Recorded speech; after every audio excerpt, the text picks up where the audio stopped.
Hi, this is Scott Garibay, and today I want to talk about why dungeon mastering is so important, what we can learn from it, and what we have to be willing to do to succeed at it. So, I really feel like to be a good dungeon master, what you're really doing is you're doing everything a filmmaker. You're writing the script, right? You're directing it, you're editing, and you're leaving stuff on the cutting room floor, right? Like because unlike a filmmaker, you don't have complete control. Your actors can change the story as you go, right? But how far can the actors change the story? Well, I recently heard an amazing story by James Marster, and I think every dungeon master has to learn a lesson here. So, who is James Marster? Very interesting guy. I saw him on a podcast. The podcast was the guy who played Lex Luthor on Smallville. I don't even remember his name.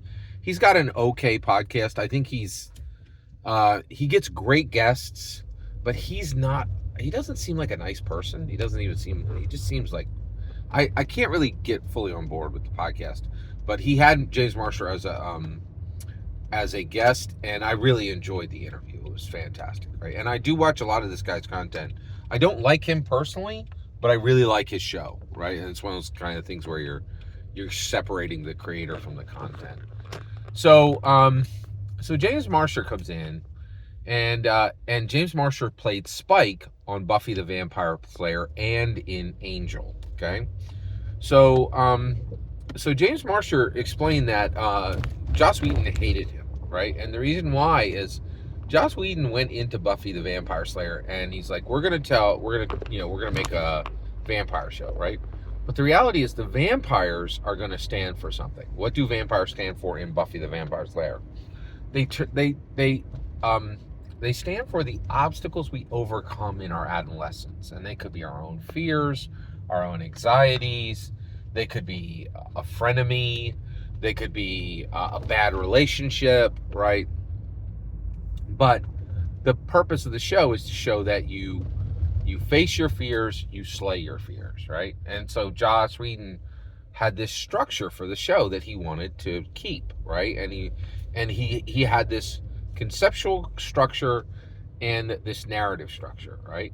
And James Marster came in and smashed that with a sledgehammer, right? Now, how did James Marster do that? Well, he comes in as Spike, and he surpassed Joss Whedon's narrative force with his actor force. James Marster showed up and crushed it and played Spike so well that the audience fell in love with Spike. And then the studio executives came up and said, hey, and Joss Whedon's like, hey, so we're going to slay Spike now because he's just a stand-in for teenage anxiety, and let's kill him now. And they're like, no, teenage anxiety wins, right?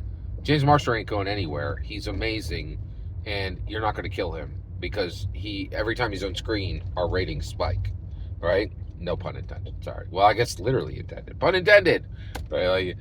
Spikes the ratings, right? So, and what's interesting is Joss Whedon did not give up, right? His narrative structure had been shattered, utterly shattered, right? Now, that shattering came from the studio executives. As a dungeon master, you have 5 people around the table.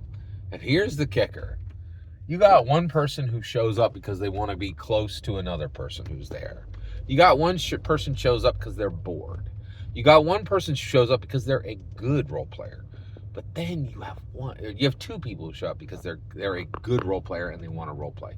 And then you have people show up who are amazing, who have ideas that are bigger than anything you wrote in your Dungeon Master notebook, right? And you must show humility, and you must show flexibility and adaptability, and sacrifice your narrative construct, sacrifice your concept construct, right? In order for the narrative to move forward in a bigger, better way, and embrace spontaneity, right? And this is I think this is very important, and the reality is many people cannot do this, right? Like, and I think this is why dungeon mastering is so important, is it shows you you're going to get on the horse, you're going to get knocked off the horse, you need to get back up and get back on the horse, right? And literally, when your two front teeth are knocked out, you must get back on the horse, right? And I think that's what happened with Joss Whedon. Like, he had a great narrative structure, and studio executives are like, you either keep Marster or you're fired, and we'll find somebody else to carry this forward, right? And he kept going. And for us as dungeon masters, we have to stay at the table. And I think this, and people are very legitimately terrified of dungeon mastering, because they sit and they write all this stuff in their notebook and they don't want to let it go, right? Or they have some pet character that that has to be better than every player character, right? And they fall into bad dungeon mastering, right? But we can't. We have to learn from Joss Whedon, an amazing storyteller, and learn how to be adaptable, to be sacrificial, and to be flexible, right? And it's a great lesson, and it's what we're called to as dungeon masters. Make sure you're willing to sacrifice. Make sure you're willing to be adaptable, even to the point of literally the cornerstones of what you're building have been smashed. You must put in new cornerstones and continue forward. Every single word you just heard is my humble opinion. What's important is when I get to hear your humble opinion. When you get in the comments and send your traffic. Please consider subscribing, and have a wonderful millennium.